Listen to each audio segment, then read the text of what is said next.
Dale is the kind of guy that is always thinking not only about the next move, but a series of moves. He's playing three-dimensional chess while a lot of people are playing checkers. And one of the things that always impressed me about Dale was that here we are in Morgantown, West Virginia, and sometimes we tend to think that we're not as good as someplace else or we have an inferiority complex. But to Dale, it was, why can't we be great? Why can't we be professional? Why can't we do these things? I think the biggest things is how much he cares and how he saw how to help the community and state through growth. He seemed to have a way of knowing trends before the trend came. I remember loud, I remember exciting. He catches you and brings you along on the ride of his vision, whatever that vision might have been at that time. Everything he does is done with care. Everything. From work to relationships to everything. It's all done with care. There's promise behind it. Just a guy that respected you, but you respected the heck out of him for what he did. Even more so now than even when we were playing. When you're young, you just don't quite realize what he did and what he didn't have to do.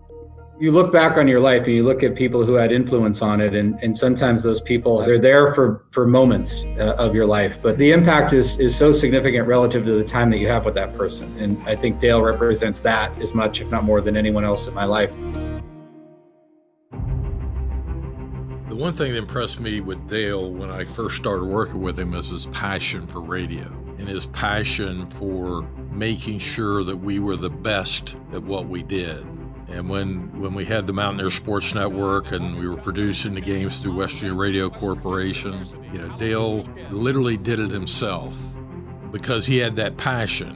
What company has the president literally running the board for college football games? And it was so much fun working with that group and under Dale's leadership. And it was stressful because Dale demanded excellence and we were all trying to meet that standard. And you always came away saying, that was pretty good radio. Just good enough is not acceptable, and that makes everyone better. And I think he's the person that planted that seed in that entire building and in the company. This is a guy who's always understood the importance of community. His philosophy in radio has always been about local, and I think that has carried through into his commitment to the community and to American Legion and to baseball.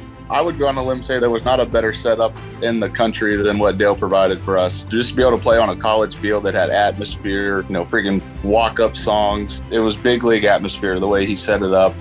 That's the thing about Dale is he's always the first guy to help, too. Much like the radio broadcast where he ran the controls, he was running the PA, and he was running the music. Dale was not afraid to get his hands dirty.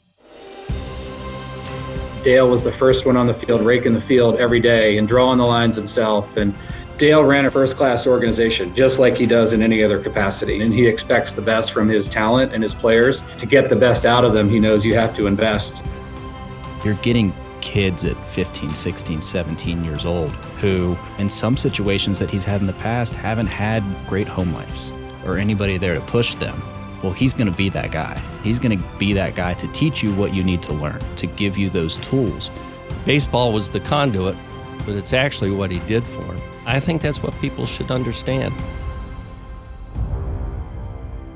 One of Dale's true gifts and one of his wonderful attributes is he relishes in the success of others. He loves to recognize talent, help them along, set them on a course, and watch them achieve.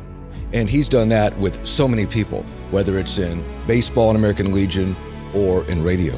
He took a bet on me in a couple ways. I was one of the youngest, if not the youngest, folks to play for him. But then professionally as well, I was a junior in high school, and I said, hey, I think I have a passion for media stuff. Dale let me come in and intern for the Radio Corporation. And I had this crazy idea when I was 18 of I just want to move to New York City. And Dale made that happen through his network and just called in favors to get me planted inside of a really exciting advertising radio company.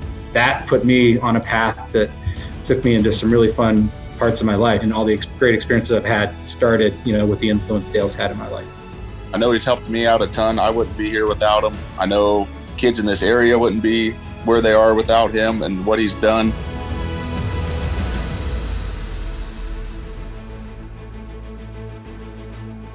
I think it embodies what the park means to the community.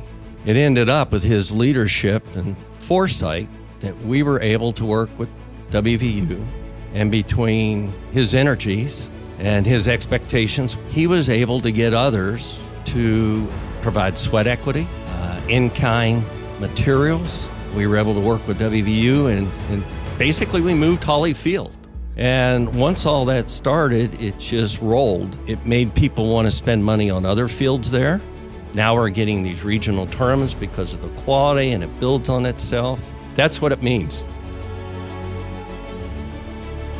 He's just a guy that cares more than anything. He cares about what you're doing. He cares about your family. He cares about your career, your life after the game. Man, he's helped so many kids around this area and it's been a lot of stuff that goes unnoticed too. I think Dale just has put his legacy and stamp on the culture of Morgantown and West Virginia in so many ways.